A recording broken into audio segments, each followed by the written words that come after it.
Hello everyone, my name is Alek Tarkowski. I'm the president of a Polish think tank called Centrum Cyfrowe Foundation, and I'd like to warmly welcome you to our session, which is titled Shared Digital Europe, a Vision for European Digital Policy and Platform Regulation. Platforms are, of course, the key topic of this conference in a way, although the title is artificial intelligence. In the end, a lot of the debates are about how platforms use artificial intelligence technologies, algorithms, algorithmic and automated decision making, ad tech, and so on. But in the program, there are very few sessions that tackle the issue of platform regulation directly and in its whole. And this is what we want to attempt in this session, tackling this big and a bit daunting topic head-on. The Shared Digital Europe, which you see in the title, is a vision for European digital policy framework, which together with Paul Keller and Sophie Blumen from the Commons Network, who's not here unfortunately with us today, we developed together also with a group of around 20, 30 activists and experts from a range of European organizations, both civic and public. And this vision came out of our experience with Paul on working on the Copyright Directive, which does have some aspects of algorithmic governance, but not many. But for us, it was an experience where we realized that over a 5-year process, we're very deep in detailed legislative discussions, but we lack a sense of the general vision. And in particular, we don't really have a vision that we ourselves can promote. And this project came out of this sense that this is something what we would like to do and what we think is very important on policy debates. So today we'll be discussing a topic that in the coming months will become very relevant and maybe a topic that will concern very detailed issues as European regulation and even legislation on this issue develops. But for now, we would like to stick to a quite general level and talk more about principles and vision rather than specific legislation. That's our plan. Today with me, I have Sacquet from Mozilla, Joris van Hoboken from University of Amsterdam and University of Brussels, Paul Keller from Comunia and University of Amsterdam, and Michał Boni from the Martens Center. As per the typical CPDP format, we'll start with some opening remarks. We'll see how our speakers, where do they see the key issues, the key points, the key elements of this vision. And also, Paul will begin by talking a bit about the specific Shared Digital Europe vision that we developed, and we hope we'll get some comments on it from our other speakers. And then after some discussion, we'll open this conversation, and we hope you will also share with us your ideas for regulating platforms. Paul, please go ahead first. So yeah, thank you. And as Alek mentioned, so this is something that the vision for Shared Digital Europe that we have produced with a key group of 3 of us, but like I see even some people who have contributed to this in the room.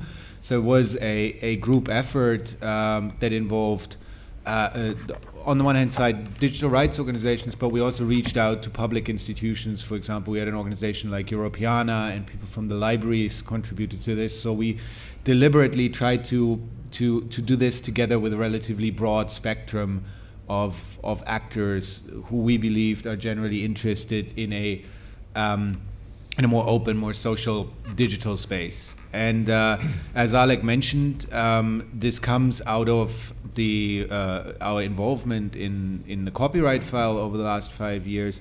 And one of the very specific insights in that was that we were more or less forced to operate within the confines of this overarching frame of the digital single market, which let us realize relatively quickly that certain arguments carry much more weight than other arguments, just simply because the frame of discussion around it is one about market, right?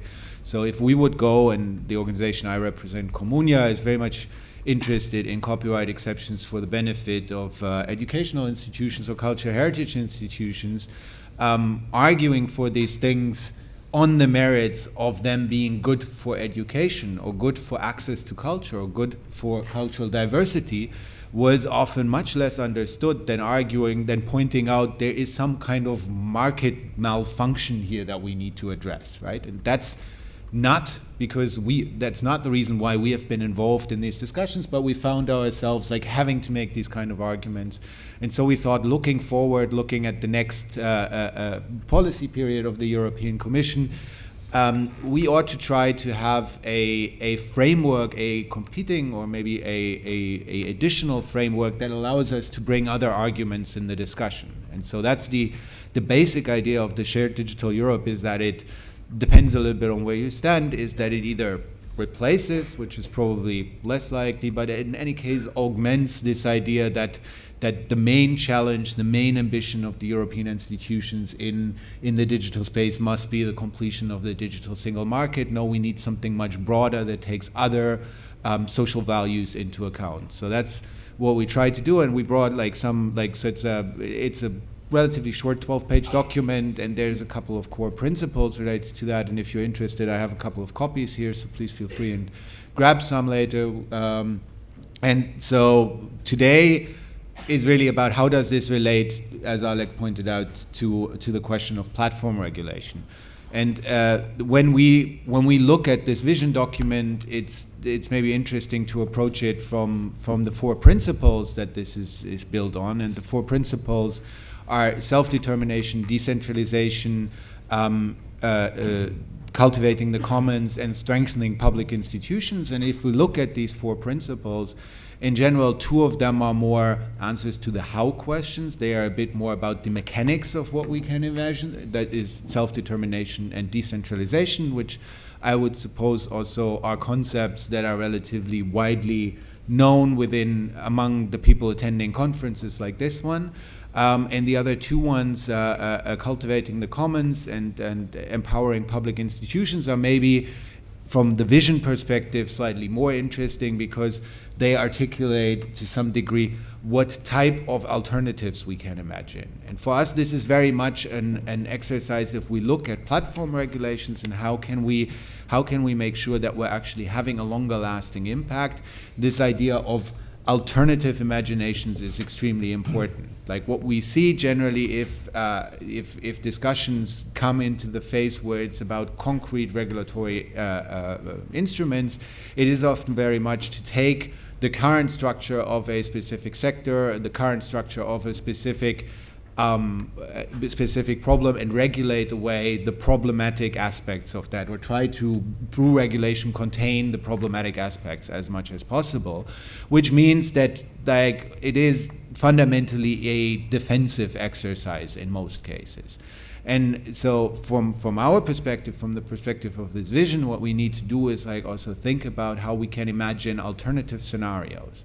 And what I mean by that is, let me illustrate that maybe on the example of strengthening public institutions. So we're seeing in the general information ecosystem, we're seeing ourselves confronted with this information ecosystem, which is dominated by a number of very large players with all the adverse effects that we've been discussing here for the last 2.5 days or 2 days. But fundamentally, we've left this space to market players, right? And the market has evolved in a very specific thing. If we look back at another period in time, go 30, 40 years back in time, the information space was dominated by television, and we have in this television environment, we have this very interesting regulatory approach, which is not only about regulating these things, but we actually have a dual system where we have public service broadcasters who, in the times at the time when I grew up, had a quite massive role in determining how information circulated, and we have private players, and we did not only take market actors and regulate them down to contain their negative aspects, but we also imagined a alternative system. Why did societies do that? Because they came to the conclusion that in the end, the circulation of information democracy is such an important good that we cannot leave that to the market. And we would argue, based on our vision, that this is something, that a situation, we've made a mistake in letting this slip. We've, to some degree, looked at public broadcasters in the context of digitization, for example, as something which is mainly distorting markets because they are state-funded, so they are competing with market players, they're taking away market share. And so we've basically regulated most of our public institutions and especially public broadcasters out of the public information system, right? Like, so that's one thing where we can imagine something else. That doesn't necessarily mean that we need to, like, to some degree, like, give lots of power to the existing public broadcasting stations at the detriment of commercial information providers at the moment, but it points in a certain direction. The other thing, like the other concept, cultivating the commons, is something which may be, like, more interesting in the context of more like services, platform services that intervene in physical spaces. So the sharing economy services like Uber and Airbnb, where we think, like, really we need to think about how we can have, like, how we can build structures that allow affected communities, affected local spaces to claim a role in governing resources and set rules that need to be abided by global platforms that enter into these spaces. So, and I think that's especially also in terms of in questions that have been discussed here, like data governance, quite important. But that's another way where we see this, like, actually strongly related to the question of platform governance. So I think I'll stop here, giving like these two avenues of exploration, and leave it to the other panelists to fill this in a little bit, provide perspective, and then we can come back on more details of our framework later. Thank you. So Paul talked about alternative imaginations. About 20 years ago, I feel Mozilla provided us with an alternative browser imagination, and you continue to do that in interesting ways. So I'd like to ask you, Maud, now to share how Mozilla sees this issue. Thank you, Alek. And thanks for Paul for explaining, I think, a bit the paper that I think I discovered a couple of months ago now. And that actually, just a quick reaction perhaps first to the paper before going a bit more detail as to how Mozilla see the question of platform regulation. I think it's really interesting to see for the past few months now, actually a lot of people in a lot of discussion thinking, okay, we need something else. We need to think of another framework. We've seen what the discussion has been for the past 4 or 5 years, and it's not working. We need something else. And there's certainly a lot in that paper that Mozilla shares. I think we cultivate the commons, so ensuring that people can be free to enjoy the internet without, giving up their privacy, are certainly two things that are the core of what Mozilla stands for. But perhaps more specifically, I just wanted to give you a taste of a project that Mozilla is working on today, which we call internally the state of the internet. It's still very, very much the beginning. This was launched last November internally, and the first steps are only underway. But there's still there are a bit of information on it on the internet if you look for it. But the idea is that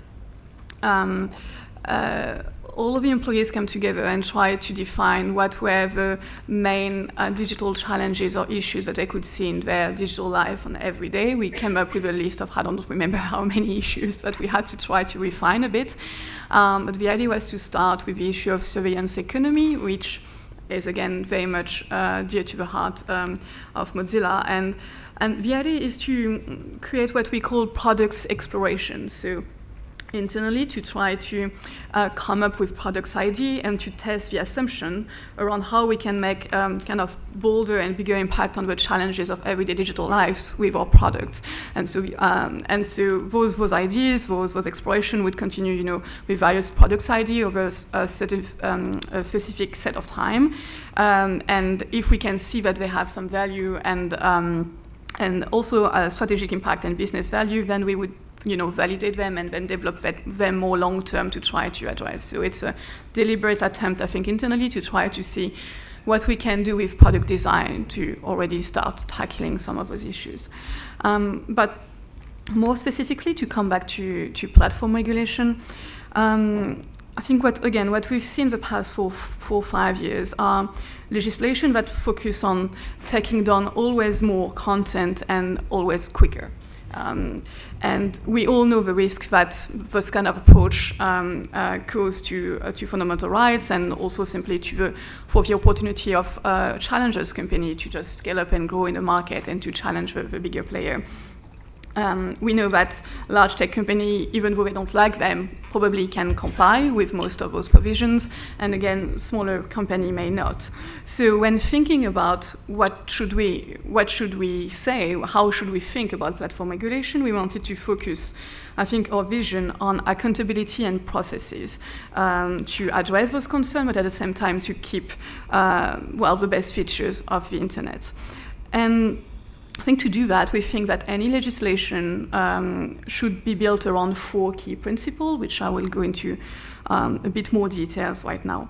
The first one, I think the key one, is what we call procedural accountability. So again, the idea is that policy measure legislation should focus on improving platforms' trust and safety processes, rather than forcing them in vain to perfectly suppress illegal content, which again, we know won't work. So it can take many different forms. It can be enhancing flagging system with more user-friendly reporting portal, can be more local language moderator, greater transparency about the way new content is surfaced to individuals, like auditing recommendation engines, so that we have a better understanding of how everything works. We've also seen how a combination of micro-targeting and recommendation engines has fueled the spread of disinformation these past few years. And again, instead of having policy focusing on having platform remove, any disinformation content, we think that the regulatory goal should be to ensure that companies take steps to identify and address the design features of recommendation engines that give rise to these problems. So that's what we mean by procedural accountability. We know it's hard, but we think more interesting to focus on those processes and product design than, again, take down the content as quickly as you can without looking at the I would say the issue that is at the root of the problems. The second principle is what we call the scalable principle, again, meaning that any policy measure should be applicable according to the size, scale, function of a service, and also of their risk profile. Again, what we've seen are either one-size-fits-all approaches that smaller company can't deal with, or when that problem has been understood, I would say, by policymaker, what the usual solution is threshold. And then with threshold, we have smaller companies that can have a lot of really problematic content on their platform, not being, covered by those measures. So again, I think the entire question is to define what do we mean by principles such as reasonableness, proportionality, and feasibility, but that's really look at the risk profile of the platform, look at their resources and their size, and see what and have policy incentive, according to that. And very quickly, the last two one, and the third one is effective co-regulation, because we don't think self-regulation works anymore, very simply, and that although we consider that platforms are still the best place to define what kind of measures or product or tweaks, on the service they should make, we think that the fundamental rights at stake imply that such measures should be underpinned by democratic oversight and public authority.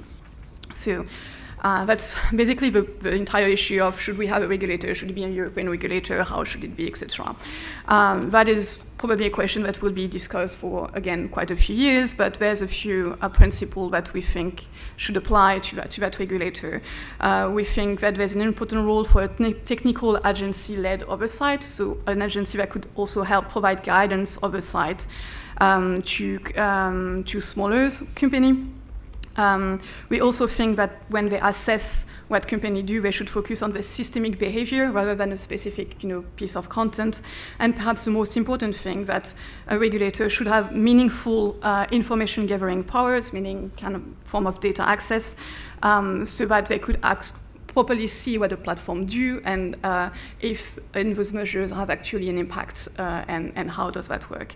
And the final point, and I'm stopping there, is that the final principle should be rights protection by design. So the idea that any policy measures that aim at platform diligence should explicitly prohibit upload filtering obligation or mandates for platforms that weaken their security systems.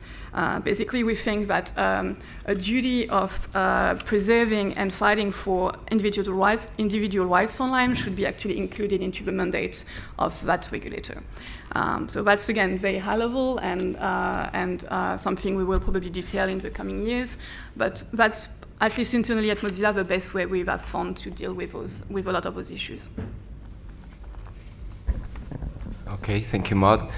Next, I would like to ask Michał. Michał, you have significant experience both in politics as a member of the parliament, but also you worked for the Polish government on digital strategy. And so you have all sorts of experience from the public sector. What's your view on platform regulation and also on our vision? First of all, thank you very much for this proposal. A vision for a shared digital Europe. I think it's a good time to discuss about the solutions and models and schemes proposed and values proposed in this document. I think that we are living at a special time, and if I can say, there are 4 trends very special for considering how digital issues are going on. Firstly, the growing understanding of the problem of responsibilities of all subjects. It means not only users, content creators, content delivery subjects, but first of all, tech companies, platforms, and this responsibility is not only for the content, but also for all rules. How platforms are governed, how platforms are making the decisions affected on us, what are the codes of governance, and how those rules and principles are transparent vis-à-vis users' needs, and also how to ensure fulfillment of all consumers' and citizens' rights. So growing understanding of the problem of responsibility. Second trend, the increasing role of the ethical dimension of the functioning of the new technologies. It leads us to the deeper understanding how to implement the principles as non-discrimination, transparency, privacy protection, stronger cybersecurity, certainty, human dignity, freedom of expression, avoidance of biases, and how to use the mechanism of explainability as a proper tool of the new relations between, for example, platforms, artificial intelligence systems, and users. And the third issue, the third trend, is related to the new phenomenon, it's my view, of defining the digital challenges. It was expressed at the beginning during the introduction. It's not only economic issue. It's not only based on commercial purposes and mechanisms, and also not only based on technically friendly using of all applications and accessibility to all kinds of services, but stronger on the key value for the possible future-oriented digital world as the model of sharing is. In that sense, the shared digital Europe is a challenge in all presented aspects. And fourth trend is also crucial. It means that we are shifting from the classical model of digital market economy based on the power, symbolically saying, of shareholders with clear objective profits to the new shape of the digital market economy, probably, in which the position of stakeholders will be replaced by the stakeholders in the broad sense. It is also the way from the primacy of the individual rights to the growing role of the collective rights. It is the way from being the user, recipient, to start being the real participant. So the shared responsibility, it is very important for the stakeholder models, should be considered as a new pattern, as a new paradigm. And shared responsibility is possible only if based on a key value as trust is.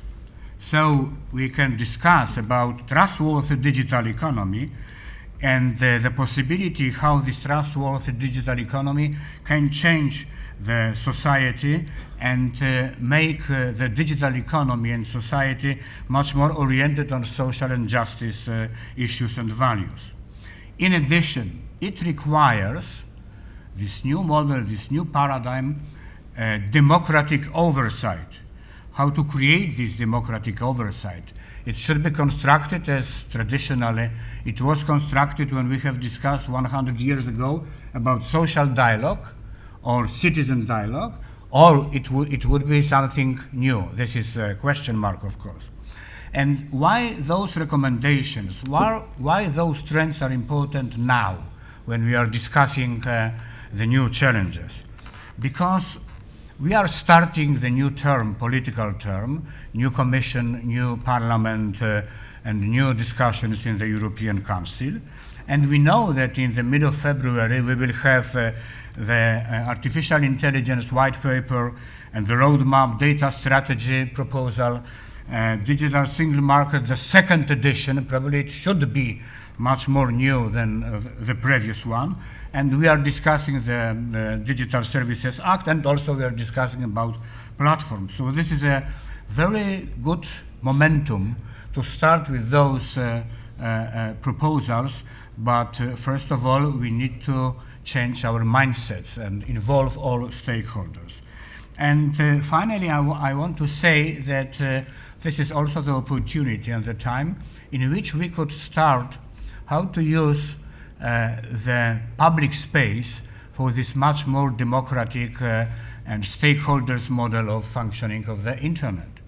I think that two issues are very crucial.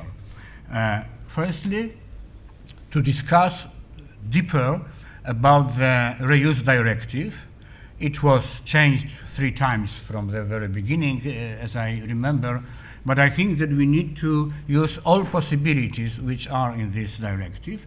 And secondly, we need to open the discussion about, when we are talking about data governance, about the data which should be open and accessible to all people. It could neutralize the question of ownership. The perspective is to have all data as a common good. I'm not sure if it is a good starting point for this kind of discussion. It's very difficult, of course, but we need to start. Thank you. Thank you very much. I hope that the term digital single market version 2 or 2.0, I already saw a document titled that, will not catch on. We have a much better slogan available for European policymakers, but now our final initial comment will be by Joris, perspective of a legal scholar and activist. Thank you very much for having me on this panel. Let me first compliment you for this vision and the work on defining alternative starting points for regulating digital issues in Europe. I think that's very important. I think we easily snap to grid to what is possible within existing frameworks, and it's very clear that we are living in a time where alternatives are very important to be articulated. This is a very broad issue area and regulatory area. And I want to, also in light of the particular focus of the panel and this new vision, focus on 2 sets of issues and that I think should inform the platform regulation going forward. The first one is how to deal with different forms of platform governance and decision making, and the second is in the area of data governance. And there's I heard some remarks earlier that I think also I support. So there is a little bit of repetition here, but So on the platform governance, in the sense of how platform makes decisions, decision making it can be understood in a relatively broad sense. I think it even includes issues of ownership, how ownership is structured, but also the business model and dealing the decision making with respect to how do platforms deal with issues on the platform, including issues of illegal and harmful activity on platforms.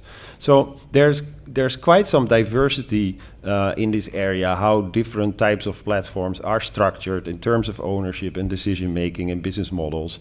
Not so much in the area of the more dominant platforms. You see in the more dominant area, you see hyper commercial, relatively aggressive business models, and but there are quite a lot of alternatives, of course, available. So I think it's very important from the perspective of platform regulation, like how does platform regulation relate to that diversity and the possibility of innovation by platforms in how to structure decision-making processes. So I think then there's a few things that are important. So if you have decentralized and more collective forms of decision-making by platforms, how will that relate to obligations and also possible new duties of care with respect to, for instance, illegal and harmful content online?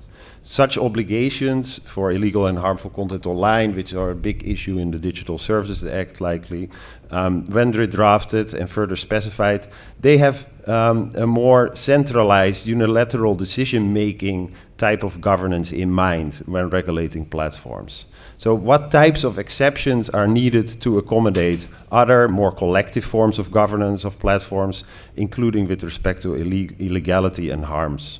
So think, for instance, like, so this is I think we see in a lot of areas, you see emergence of risk management, duties to make risk assessments, impact assessments with respect to different types of regulatory issues. And such regulatory models, they tend to be more suitable for centralized decision-making type of structures. So in the data protection context, there's something similar going on. You see in the data protection context, you see the mental model and also regulation and enforcement. It works much better for more centralized controllers. If you have very decentralized forms of personal data processing, things can get very hard to organize and to fulfill the obligations.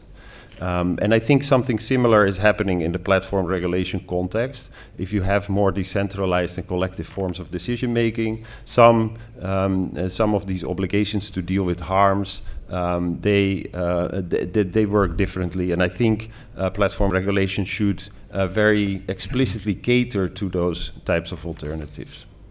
So, and there in that context, I think the availability of resources for dealing with different types of harms and illegal content, they should also be taken into account by regulation.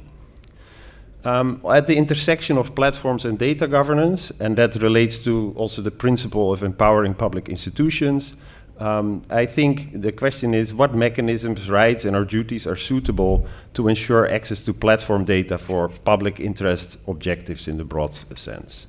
Platforms draw on a variety of resources, of course, like this is what Julie Cohen, she was yesterday on a panel that I moderated, calls, for instance, the biopolitical public domain, all the data that is harvested from platform users for exploitation by the platform.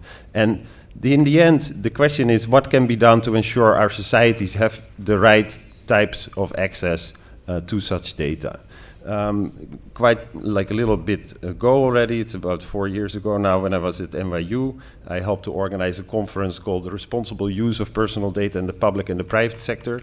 This was a conference I helped to organize Helen Nissenbaum at NYU and Chris Hoevenagel at Berkeley. And one of the things that we did with that conference is like there was at the time there was still the big data discussion was really big still.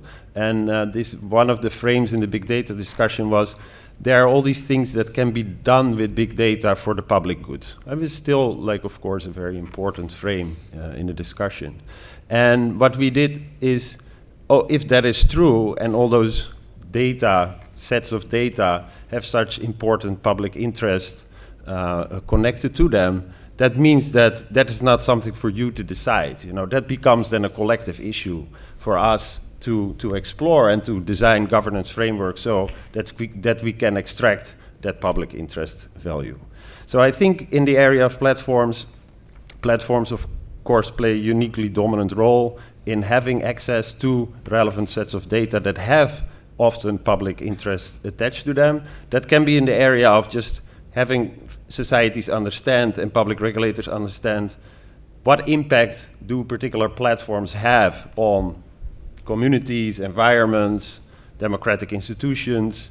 It can have like that I guess is the most important thing for us to understand what is really going on and to be able to relate to that. So considering the societal impact of platform ordering in our societies, relevant societal stakeholders and public authorities should have the relevant platform data that empowers them to fulfill their public interest objectives. And I think it's important here to make a distinction between, on the one hand, societal stakeholders, civil society, the media, the academic community, for them to be able to do research, and another area which is public authorities in view of policy making and enforcement of existing laws and regulations.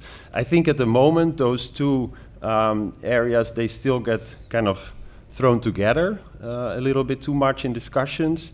And I think it's important to separate them. I do think that it makes sense to have separate and maybe more far-reaching obligations on platforms to empower public authorities for them to fulfill their missions and to structure oversight with respect to platforms, enforcement of existing laws, and considering the need for new laws and regulations.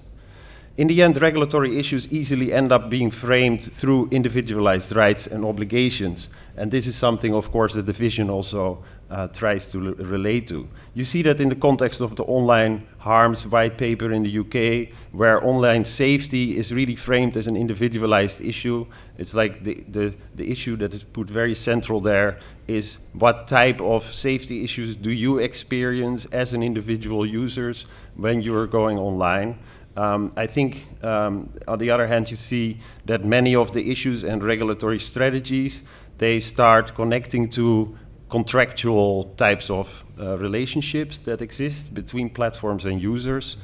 You see that, for instance, happening in the terrorism content online, the regulatory proposals, where there are new possibilities to complain about how platforms make decisions about like alleged terrorism content, and then the user of the platform in their kind of contractual relationship with the platform gets a particular right to complain about the way in which the platform is going about its business of removing or not removing content. And I think that type of structuring of claims in a way of contract law, it can stand in the way of thinking about what are more collective types of claims that should be possible, that are not structured through the existing contractual relations. So in the end there, I think the question is what conditions have to be fulfilled for collective claims to be able to materialize collective claims with respect to platforms and platform ordering in our society. And it is not there, I think, enough to just think about that in general, but I think also what type of collective claims there should be prioritized. No, because it may be that we see more and more like a collective claim in terms of European users of platforms should be able to have a particular like collective claim with respect to how platforms organize. But I think there are particular communities, of course, that are disproportionately affected by the way that platforms go about their business in our society. Let me finish with that. Yeah. Thanks a lot. So, is this working? Is this on? Yes, thank you. So, how do you all feel? Anything struck you as super interesting or super controversial? super interesting. Good. I'll start with that. No, I just wanted to react perhaps quickly to Joris' first point on the platform governance decision-making, I think, structure, because I really liked the part on like the fact that often we look at regulation for platforms that are mostly centralized, and that it's not the case of most of the platforms that actually exist on the market. And I want to react to that because that I think is precisely why we thought that if a regulator were to be created or some form of oversight would be included in any legislation, there's a role for that regulator to provide technical guidance, I think, to a lot of smaller platforms, because often the way legislation is done, and Mr. Boni can correct me, but the policymaker mostly see the big platforms. It's a big platform that have the means, and they're one who comes to the institutions and explain how they work, how they function. And often that is the only model or explanation that policymakers have, and so most of legislation is designed to answer those concerns. And we never see the small platforms or the small players in Brussels or anywhere else. And if that could change in the next few years, I think that would actually make a huge change in the way this discussion is tackled. And this is at least why we try to look at any platform regulation on a principles basis and to include the question of scalability in it, absolutely.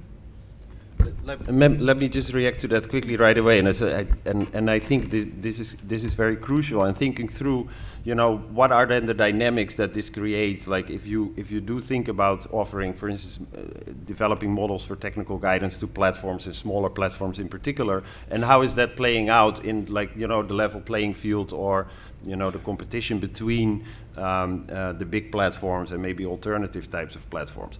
I think one of the risks that you see there is that if you think about the types of technical guidance that will be offered by regulators, oftentimes that technical guidance will be developed in conversation with or really dominantly influenced by the bigger platforms already. Now, so you see, for instance, let me mention again, the terrorism content online regulation, where there's quite significant activity by the big platforms, the hash database and the sharing. And so they also have a mechanism offering smaller platforms the ability to profit from the models that they have developed. But it is the bigger platforms that have developed these models to deal with these kind of issues. And of course, they have done that in ways that fit their own kind of governance models. So there, I think, if you think about alternatives, what becomes very important that communities that are involved in the governance of smaller platforms, they can take their own starting point of what are the types of measures and technical machinery that is needed to deal issues in ways that really fit to the way that we have structured our platforms. So there's kind of a second layer to that. I was thinking how will that end up playing out in practice? This is for me interesting. We're in conversation in Poland with a Polish Reddit clone, which is quite openly interested in discussing things, which is neat. They have a user base of 8 million, which makes them a small platform, a mid-sized in Poland. And they have very different practices, very different governance practices. The key, and even their metaphors, so that they are still able to think in terms of community management, which might sound a bit weird at the scale of 8 million. It's impossible at the scale of 2 billion. So the big question is, first, will their voice will be heard? That's a very good one. But second, will these models scale? I think it's not obvious that we can just include them in the conversation. It will turn out these models are applicable, because I think there are scaling issues to all this thinking, which I appreciate, about stakeholders, about involvement of users, and so on. But so I find that idea really interesting, but I think we need to bring it one step further. It's not only about finding governance models that take into account the different practices of smaller or more decentralized things, but maybe also look at governance as a instrument to shape to build opportunities, to build different opportunity paths, to make it easier to break out of this predetermined path of what you just pointed out, Alek, scaling being the answer, that scaling is the only desirable outcome, right? I think we can, if we are more more imaginative with regulation and see that more as not only containing bad, like we can come up with scenarios where we can steer development in directions that we actually want, and that's where we need this imagination for, instead of only chasing like the prevention of harms. Yeah, thank you very much also for this example of the possibility to use contractual solution, because I think it's one of the key issue.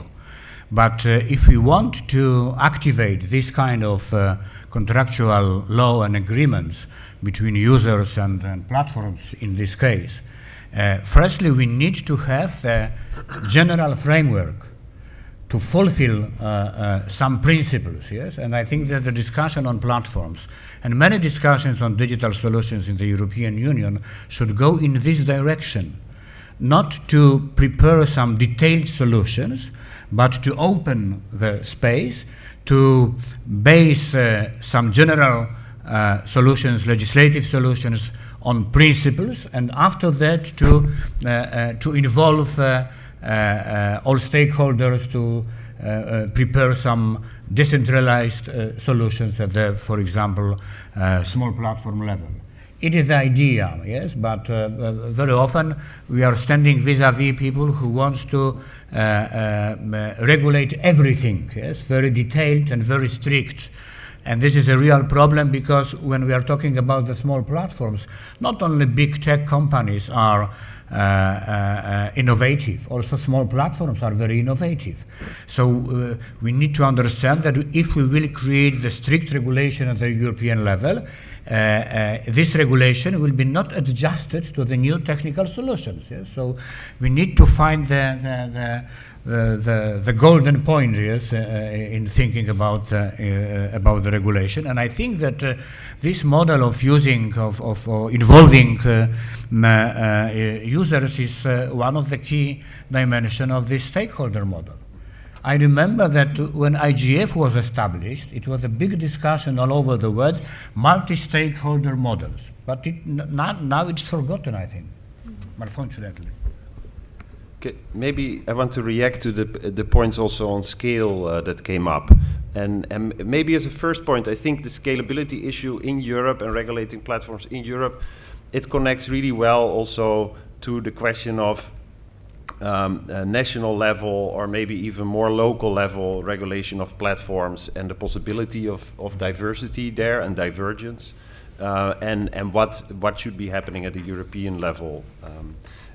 I personally believe that the possibilities of more local regulation and diversity of regulation in different countries relates well to the possibility of smaller platforms with more sustainable business models in terms of like their local impacts and governance and democratic decision making, than really just the European level framework for the digital single market to function, and not giving space to those more local forms of regulation. I think the attractiveness of scalability of any forms of governance that platforms are using, it is not it should not be the main principle to cater to. And this is a place then where smaller platforms and the way in which they're maybe more grounded in local settings and understand context in which they operate much better. It is precisely maybe a model that doesn't scale as well, and I think that we should keep that in mind if we think about scalability as the major major principle to inform platform regulation. That will probably benefit the bigger platforms in particular. On the contract law, I think one area where we see things moving is, and this is also the emergence of dealing with platform governance issues, for instance, content moderation issues, through contractual type of arrangements. We see consumer protection, I think, becoming more and more like a go-to framework for thinking about obligations and rights of platforms and users vis-a-vis platforms. And I think there also we can think about we can think about the ways in which the consumer protection framework could empower citizens, but also collectively empower citizens to make particular claims. I am not. I think that's a favorable development. I think that's a good development. At the same time, I would say that it is very important to keep moving beyond also like a purely consumer type of relationship, framing relationships between platforms and users as a consumer relationship, and think about other types of collective claims that should be able to be articulated towards platforms. Practically speaking, I would say we need to join the perspective of consumers' rights with the perspective of fundamental rights. The bad example is that on the one side, the IMCO committee in the European Parliament is working on consumers' rights, and very often without any coordination with the LIBE committee, which is working on fundamental rights. But join those two perspectives is crucial for the future. Just one last comment. I think Victoria, I absolutely agree with I think everything that was said on the question of scalability and the influence that especially big tech has when drafting all the guidelines, that are planned by all the legislation that we adopt. I think what we are trying to convey by that idea that there is a role for independent oversight to provide some guidance to smaller platforms is that we wanted to try to avoid the one-size-fits-all legislation that we always end up with, so that's the main point. But I absolutely agree that nothing will. I think my main point is that nothing will change either when drafting a legislation that is targeted to big tech or in the guidelines that are drafted after us, if we don't see a better representation of the diversity of platform in all of those discussions. And that is for me the central point of, it's a central issue. If we don't have those voices, then there's nothing we can do. And just in terms of centralization, that is, I think, always a key concern of Mozilla and has been and becoming that more and more as we see the web becoming more and more centralized. I think a nightmare vision that we have of the future is consumer having only the choice, on several silos, basically, of a few services. And I won't go into too many details here, but we have recently published a paper on interoperability. That is one thing that we are looking at in a way of platform regulation, and on trying to break a bit those silos and to get back to more decentralization, I think, and business innovation, and hopefully also users' involvement with this concept at least. So that's something worth looking at. I would add with the issue of representation that often it's also interesting to look at the representation of the sort of other type of consumers in the two-sided market. Sometimes it's hard. So for instance, with ride sharing, it's not easy to find the representation. But for instance, with regard to YouTube in Poland, we're talking with YouTubers who often are by now quite professional and sometimes professional, quite big companies. They're becoming an important, maybe not yet sector of the creative industry or the market, media market, but quite relevant. And I think their voice is also interesting in this conversation. This is a good moment to check whether any of you have alternative visions in your heads. Can I just have a show of hands? 1, 2, 3, 4, 5. So I think we'll just let you speak, either comment or ask questions, and please, panelists, take notes and you'll respond later to your the things you want to focus on. And if you don't mind introducing yourself, that would be great, unless you care about your privacy and don't want to do so, which is also fine. Thank you so much, Alek, and everyone on the panel. My name is Paula Bielski. I'm a professor for digital sociology at Leuphana University in Lüneburg. And a lot of my students are coming up to me to talk about platform regulation in the context of CO2 emissions. And I think maybe you all know, but in an article written in 2014 by Jennifer Holt and Patrick Vondro, they wrote that if the cloud were a country, it would have the 5th largest electricity demand in the world. And this year, the carbon footprint of data centers will supposedly surpass that of air travel. Is there a discussion here? I know this maybe seems off topic, but when we think about platform regulation and what you guys want to do, I think this should be brought into the discussion and make platforms somehow reactive to our climate crisis. So just a question. We'll maybe smoothly collect some questions. I think this will be a better use of our time that's limited, unfortunately. Hi, I'm Nicolas Blanc. I'm a national delegate for trade union in France. So thank you for the presentation. I have a question for you, Joris. You talked about relationships between platforms and users, but what do you think about relationships between platforms and workers? I think it's a very important point, because data are in the core business of platform, but also for the workers, for example, for Uber. You understand what I want. So I would like to know your opinion. Thank you very much.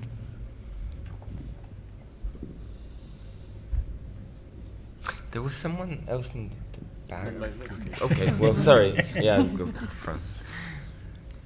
Thank you. My name is Mikko Salo. I'm representing here Faktabar, who is a small NGO-run fact-checking service.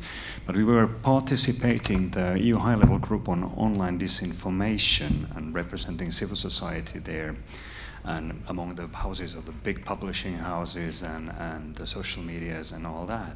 And as a follow-up, then I tried to kind of critically also observe the media sector. But I would like to hear your opinion on the media sector in this one, because personally I think that's crucial for the democracy, and that's in real troubles at the moment. And then link it to the debate that you had. You're talking about platforms, small and big ones and all that. We came up with a couple of media policy experts and some MEPs a proposal to Ursula von Leyen and naming the giants, so to say, systemic publishing platforms. And basically just to give a kind of an alley to see the specific question within the bigger chunk. So to kind of see that, you know, this is the problem, this is how we could address the core of the things, because everything is platform economy at the moment. So I mean, platforms, that's nothing bad as such. So just to kind of point out that what are really the problems, and for that one you would need a definition. So the role of the media sector in your wonderful vision, and then these systemic publishing platforms. There are some material on that one if you are interested later on. Thank you.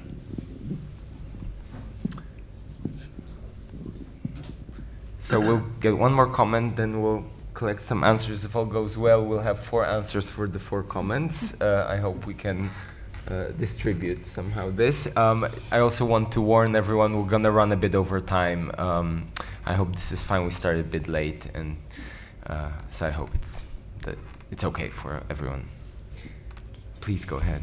Hi, my name is Eliška. I work for Access Now here in Brussels office, and I would be interested in hearing your opinion on oversight. So we've been discussing a lot the future upcoming legal review of E-Commerce Directive, DSA coming our way, and oversight is a hot topic here. So I would like to know whether you really think that there is a need for a new independent regulator in Europe, and maybe just if you would share your ideas how the regulator should look like, and what should be the structure of such a regulatory body. Thank you.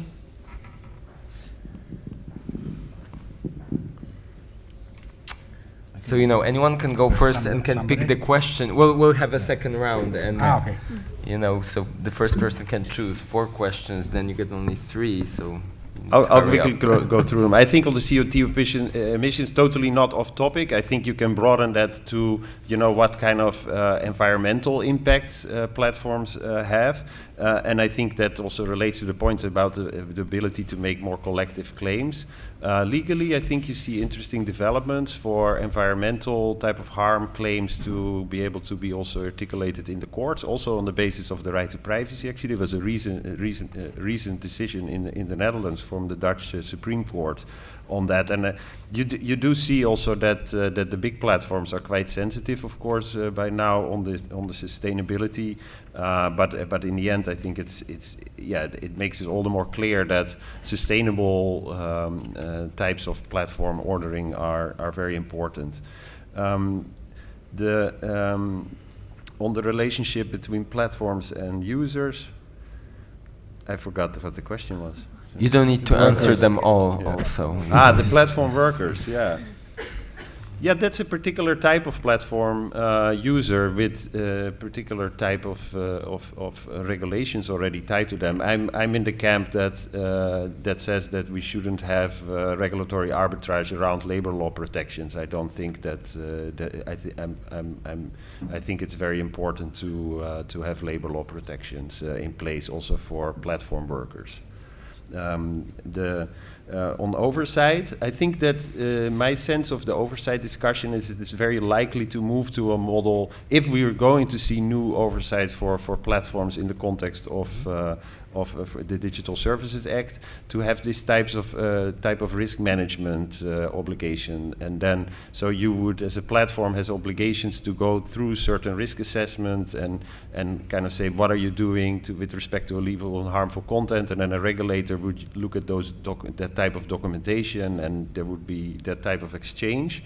And I think that's also why I brought it up in my initial comments. I think this is something that could work much better for bigger commercial platforms than for alternative platforms to work smoothly. So I'm a bit worried about that. I think a quick reaction as well on the CO2 question. We start seeing a lot of communication from platform on that. I think very recently Microsoft said that the aim was to be carbon negative by 2030, which I'm not exactly sure what it means. I believe Google consider that they're carbon neutral as well. Well, I might be wrong, but I remember reading that recently as well. So I think a lot of question would be, what does this mean? More transparency. What are they exactly perhaps doing, so that we can see what further step to take. I might be wrong, but I don't remember seeing any of those issues being included in the new Green Deal that the Commission has launched in December. So that's probably a missed opportunity. And but I would be surprised if it doesn't come up again in the next couple of years as an issue. On the role of the media, I think Paul and Mr. Boni are perhaps a better place than me to comment. But I think oftentimes I would argue personally that the media strategy at least seems to me a bit short-sighted. Like they're fighting very hard to keep the advertising model the way it is. They have opposed the e-privacy regulation very, very strongly, and I can understand, why they do that. But I still consider that to be a short-term vision, and that a more sustainable model would need to be defined. Though I appreciate how difficult it is, as we've been speaking about this for now quite a few years without really solution. And on the other side question, I won't repeat what I said, but for us, it's a key part of the model we presented as an effective part of co-regulation, because without that oversight, you basically have a Good Samaritan proposal that has been long pushed by a platform, meaning mostly self-regulation and proactive measure from a platform without any kind of control. So for us, it's extremely key, but we consider that any role that regulator would play would not include decision on content, really focusing only on the processes. The content should be left up to the court. And again, they should have meaningful information gathering power. Otherwise, their enforcement power would be quite insignificant. Just 2 points. Firstly, the small city in Poland and the young people in age 17, 18, and they have decided to prepare and to install some sensors to measure the smog. It was very, very interesting, and also because they are very well technically prepared, they have constructed the network for taking all those information, and they have prepared the platform for the community in this small city. So all people have access to the information about the smog, and of course they are trying now to activate the different groups of the society, of the community, and also the authority in this small city to work together, yes, to make something together to change the situation. So this is an example of using local possibilities to make something which is important. On media, firstly, I remember that it should be established 2 years ago or something like that, the fact-checking platform at the European level. And it's not exist, yes? So this is a real challenge and real problem, because when we are talking about some threats for democracy, the fake news, misinformation is one of the key issues. So we need to have those fact-checking models and to use and to prepare it. On the other hand, I think that we need to discuss about the future media model, convergent media, and unfortunately, this is my personal view, the discussion on copyright killed this possibility, because we have made the step down, yes, and we have discussed about some issues which are not much more oriented for the future of digital industry, digital society, and so on, but it was rather oriented for the analog solutions. So we need to change our mindsets if we want to prepare the new solutions. Okay, Paul, we'll get for you first some more questions if we have such or comments. Please go ahead.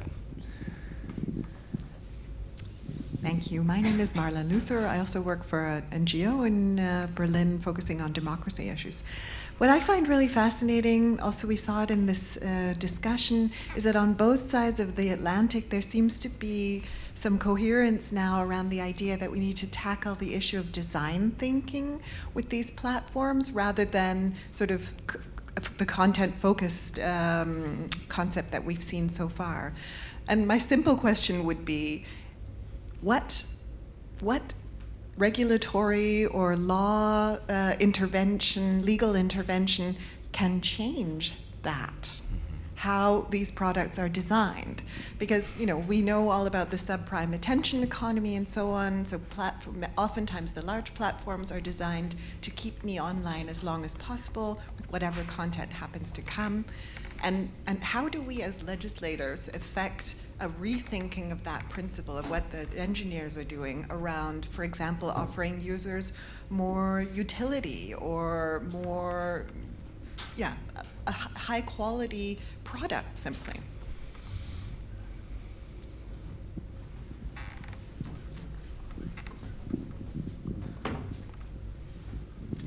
Hi, Alessandro Mantelero. I have a short comment and a question. The short comment is, in your debate, you mentioned the common good and the public interest. I think that common good and public interest are two different theoretical categories. I agree with the approach suggested by Joris, that it was focused on public interest.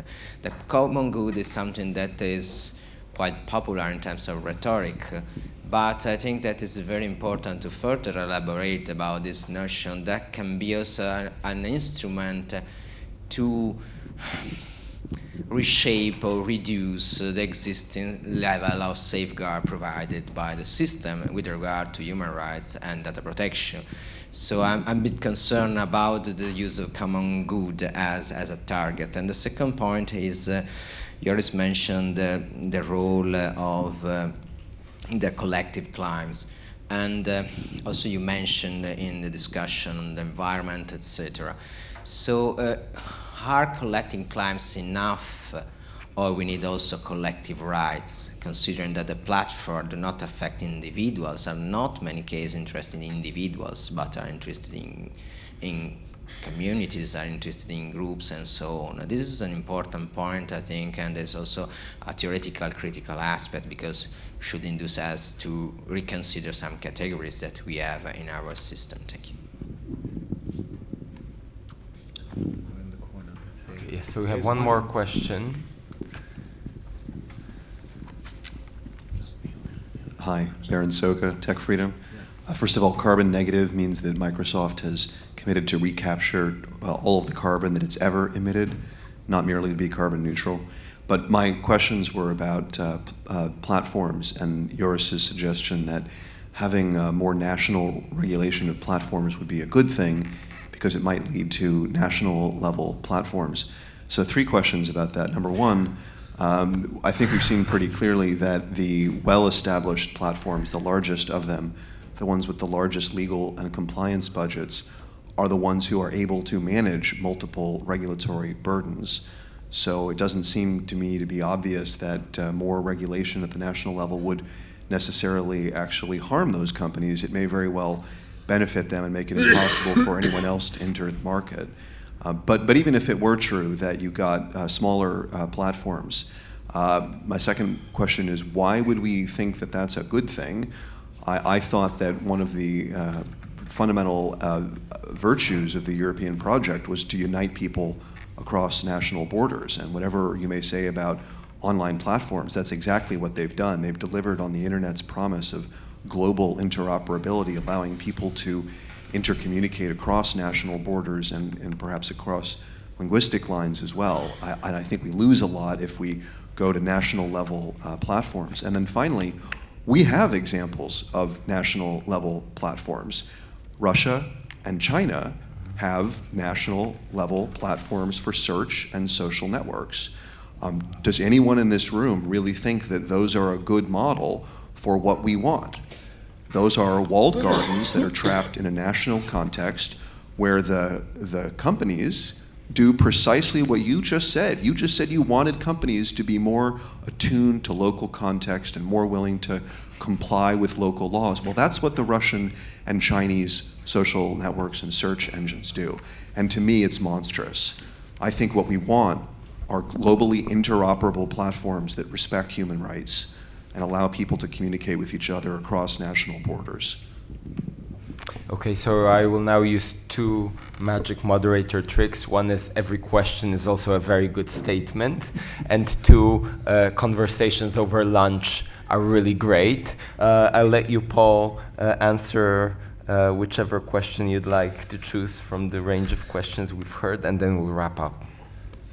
So I think maybe the last bit is most interesting. Maybe it's the most fundamental challenge of what we've presented here. And I think we're very much at the beginning of a discussion, and grappling with these questions is something that we're by far not finished with. I would push back to the idea that I think it's intellectually to some degree lazy to say just because of these global platforms operating in all member states of the EU, they are actually like doing something that is in line with the ideas about the European project and uniting Europe. Like, I think we need to think like we in both senses, like we need to think away from national or supranational borders, but like we also need to we need to build in, and that's how I understood also Joris to act, not necessarily championing national platforms, but saying there's probably different regulatory regimes that need to be applied depending on the scale where a platform operates. Not everything, not every aspect needs to be addressed at the European level. So, but the questions are like, I mean, the things, are we pushing national fragmentation? Are we pushing ideas of European like superiority by shaping these policies? These are things that we need to better understand. But just to examine like that these questions will magically go away if everything is on the global level is, I think, making things too easy for us. I just want to go back maybe to like 2 quick points. One, I think there was a question about how to regulate, and I think like one thing in general which we need to imagine here, or which we need to face, is like we need to put like much more responsibility for externalities. Like the CO2 question is an externalities question, but a lot of these platforms get away with basically putting a lot of externalities out there, and I think we need to there's both things: challenge this via collective rights, via collective actions if it's taking place, but also first establish principles that makes it much more difficult to get away with this in the first place. And then finally, I think one of the things with regards to media, and maybe that also relates to like regulatory projects coming up here, like I really think like the other thing which hasn't really been discussed, we need to think about taxation, and we need to look at where a lot of the problems arise is from advertising funded business models here, and I think those two things can be combined, right? Like if we, like that's where a lot of money is being pumped around, that is where we need to start taxing, and we need to take some of that revenue in order to build alternatives. And like on your media question, maybe we can have a discussion a little bit later. Like it's interesting how to relate. Like I don't think we want to build alternative systems, but we also need to think there's a lot of suggestions about interoperability. Do we just want to like fit everything in with everything else? What will be the effect? That may just strengthen the dominant parties some more. So how can we critically examine these kind of like concepts and really think about ahead of like just preventing current harm, and think about the long-term consequences of our interventions?